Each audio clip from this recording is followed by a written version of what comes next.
Guys, I was having a discussion the other day and we were talking about the best Star Wars books. So I thought I'd do a video of my favorite Star Wars books, whether they're from the Legends canon or the main canon. These are just five great books among many, many, many great books. So let's get started. The first book is Lords of the Sith, written by Paul S. Kemp. And this book is canon, and I'm pretty sure it's the only main canon book on my list. The book takes place before A New Hope and centers around a rebellion on Ryloth, which is where most of the story takes place.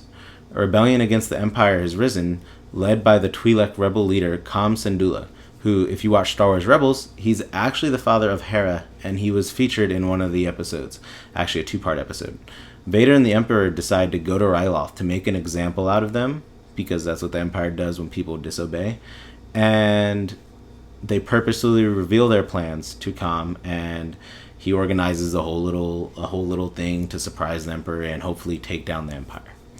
As they engage the rebels, Vader and the Emperor find themselves mostly alone and cut off from the rest of the forces, being hunted by Kam the whole time, and the rebels. Now, Kemp has always done a great job at connecting you with the characters and giving you insight to what the authors usually don't, and giving you a really good look into the characters. And this book is no exception. Actually, I feel like this book did it even more, but it's been a while since I've read another book by him, so it just might be a refresher. It's great because it's in between the events of 3 and 4, the movies, and you get to see inside Vader's head on a pretty constant basis. And you can feel his anger and his emotions and thoughts right after becoming Darth Vader, kind of. And not just towards what happened with the events of Revenge of the Sith, but also just how he feels about Sidious, about his master, which is great because you don't usually get to see that. So the book not only shows off tension between Vader and Sidious, because Sidious has some too. The whole time he's testing Vader, but it not only shows off that, but it also gives perspective on how others view Vader and the Emperor, just normal citizens, which you never get to see, and also the Empire too, the Imperial officers. It just really gives a lot of thought to the characters that you really won't find anywhere else, whether it be the movies, the animated series. They don't ever touch on just how everyday people look at them. So this book is great for just getting that unique look at the characters. And also, Vader and Sidious team up. How freaking awesome is that? You don't see that. So, yeah, I would definitely pick that one up. And it is main canon, so people can't argue with you that it's just a book or it's not really, it's main canon. So, that's great. The next one is Legacy of the Force, which is a series. Most of the books on this list are series, which, series are always usually better than an individual book. Not always, just I'm saying they made a sequel for a reason. So it starts with Betrayal, though, if you're looking to pick up the first one. 40 years after the fall of the Empire. So 40 years after the events of Return of the Jedi. It centers around the fallen Galactic Alliance, which is what took over after the Empire, and around the rise of Jacen Solo, the son of Han and Leia Solo. Does that sound familiar? His twin sister Jaina, however, follows the opposite path of being a beacon in the light to the family. So Jacen Solo is Kylo Ren. Jacen Solo is Darth Plagueis, and Jaina is the light side of their family. The series is a good read, featuring a good look into the familiar characters. Luke is featured. Luke and his wife, Han, Leia, obviously. But it's good because it also furthers the next generation, kind of like The Force Awakens is doing. And it's great because you can see where The Force Awakens in Disney took a lot from Legacy of the Force. So, if anything, even though it's not canon and it is Legends, it's good just to see a lot of the things that Disney took and used in The Force Awakens, because they took aspects of it. It's just a good series. I think it's 7 books, so Yeah, that's also a good one to pick up. It kept me interested. A lot of people have varying opinions on the series, but it kept me interested, and like I said, it has aspects of Force Awakens in it, so I'd recommend it personally. Darth Plagueis, written by James Luceno, gives us an early look into Palpatine's life from the point where he was just, I think it starts him as a kid or teenager, and up to the point where he becomes Supreme Chancellor. So the events basically pre Episode 1 until end of Episode 2. He apprentices to a Mun Sith Lord named Darth Plagueis, who's trying to influence life using someone's metachlorian. So he wants to basically find the secret to eternal life, just using metachlorians. It covers Palpatine's training, and it covers a lot of Plagueis and his plans to overthrow the Jedi and just start a galactic empire. Sound familiar again?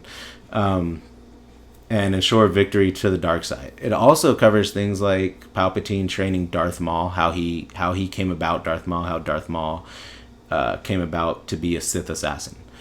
The book covers a lot of plot holes that weren't in the movie. Like, there are just so many questions that you probably had especially after episode 1. There was just so many. And then like the Clone Wars covers like stuff like the confusion about who ordered the clones and why, like that, everything about how it was orchestrated to send the Jedi to their ruin was pretty much covered in Darth Plagueis, which was good because the movies did have a lot of plot holes.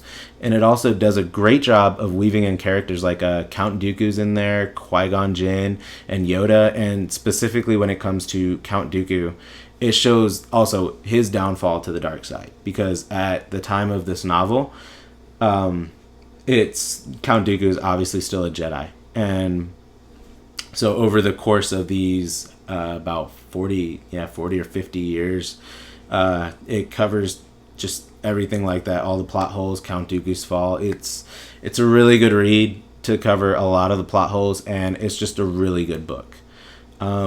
This book is still technically Legends, I guess. So go pick that up. It's a good read.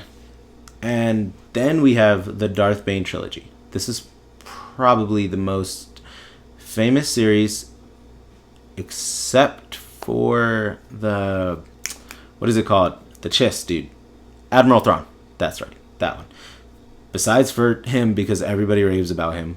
And I'm pretty sure everyone thinks it's probably going to be the last book on my list next. But besides for him, Darth Bane is probably the most famous trilogy. Because if there's any Sith more powerful and more infamous than Darth Sidious, it's Darth Bane. He is responsible for taking out the old Sith. There used to be a council. There used to be many, many, many, many Sith on Korriban. And he instituted the now used and ever since rule of 2, in which there can only be one master to have the power and an apprentice to crave it. And it's the rule that all Sith follow now. Eventually, the apprentice overthrows the master, and the cycle continues. And he's the one that is responsible for implementing that. And not only just for that information's sake, this book is good, but this book just shows how powerful the dark side can be. I mean, if you're reading any book and it just keeps you just tensed up, it's Darth Bane. He's just so powerful. It's so awe-inspiring, just the things you read in that book. He is just beyond powerful. And I mean, even Sidious in the extended universe or Legends, whatever, he is beyond powerful. I mean, he could open wormholes with the Force, disintegrate people with his light. I mean, Sidious was like Superman of Sith, and Bane makes him look like just anything else. Like, Bane is just so much more powerful, and just the way they make him, he's just tough, and he's probably the most powerful dark side user in the novels, and that on top of a great story makes this book just a great read. So just that one, just go pick that up. That is amazing, especially if you love the dark side. All right, so the Dark Lord trilogy is the last book, not Admiral Thrawn, like you probably thought. Just a real quick note on that: it's not Admiral Thrawn because yes, I enjoyed the books. Admiral Thrawn was great. It's definitely an honorable mention. He was smart. It's just there's so much hype around it. It's probably already recommended, and on top of that, for me, it just these books topped it. But that's again just my personal opinion. I did love Admiral Thrawn though. But the Dark Lord trilogy covers Labyrinth of Evil, Revenge of the Sith, and Dark Lord Rise of Darth Vader. I believe the last title is. I know it's Dark Lord Rise of Darth Vader. The Rise of Darth Vader part is the part I'm not sure about. But it basically follows Anakin's last days, and then obviously Revenge of the Sith is the novelization of the movie, and the days right after becoming Darth Vader. And this series is great specifically for the Revenge of the Sith novelization and the Dark Lord one. So first off, the Revenge of the Sith, I'm going to kind of do them separate because they're obviously separate entities. They weren't meant to be a trilogy at first. So the Revenge of the Sith novelization is great, even if you've seen the movie, because there's just so much stuff. Again, just like with Darth Plagueis covering loopholes, etc.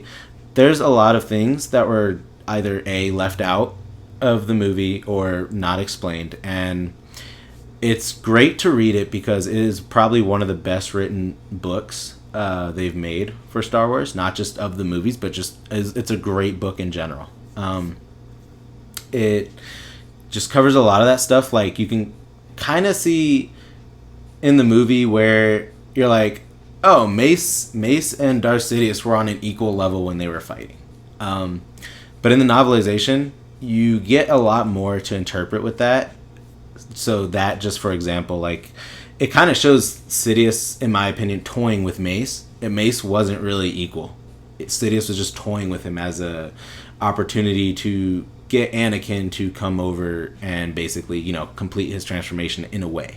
Because it does show, like, there's passages that Sidious was not trying as hard or gauging his strength and stuff like that for Mace. And but on the same hand, it shows Mace kind of doing the same thing and then using his Vapad to eventually actually overwhelm, even though Sidious was toying. After a good amount of time, Mace did kind of seem to overwhelm Sidious. I mean, that's a big argument that people have. But the book does a great job at just showing things that you didn't see in the movie. And Revenge of the Sith was it was the best prequel movie in my opinion. So the book is good to just get an expansion on that. And it's a really well written book.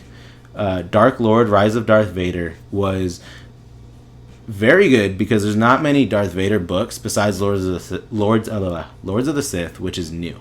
And Rise of Darth Vader was an older book, so it was really good to see Darth Vader at his new, just coping, learning how to fight without his aggressive lightsaber style. He had to learn a completely new way to fight, relying more on parries and just defense rather than Anakin's offensive techniques and just raw power. Vader couldn't do that anymore because of the suit limiting his mobility. And it shows off a lot of Vader's force powers. It shows off him struggling to cope with the suit. Gives you more of an insight on a lot of that stuff. And I mean, Vader's just a beast. He goes around hunting Jedi that survived after Order 66, so you get to see a lot of cool Jedi fights or read about them. So it shows how much of a badass that Vader is, especially since the movies, since they were older, didn't do the greatest job portraying how much of a badass Vader is. The Dark Lord book does a great job of showing just exactly how powerful Darth Vader is. He, even with the clunky suit, was probably definitely one of the top 10 Sith, even just including the expanded universe, and there's a lot of powerful Sith in there. So this book is great, especially for Darth Vader fans. So, but that's my list of top 5 books or series, because you can't break a series down into top 5 books, really. You have to read the whole series.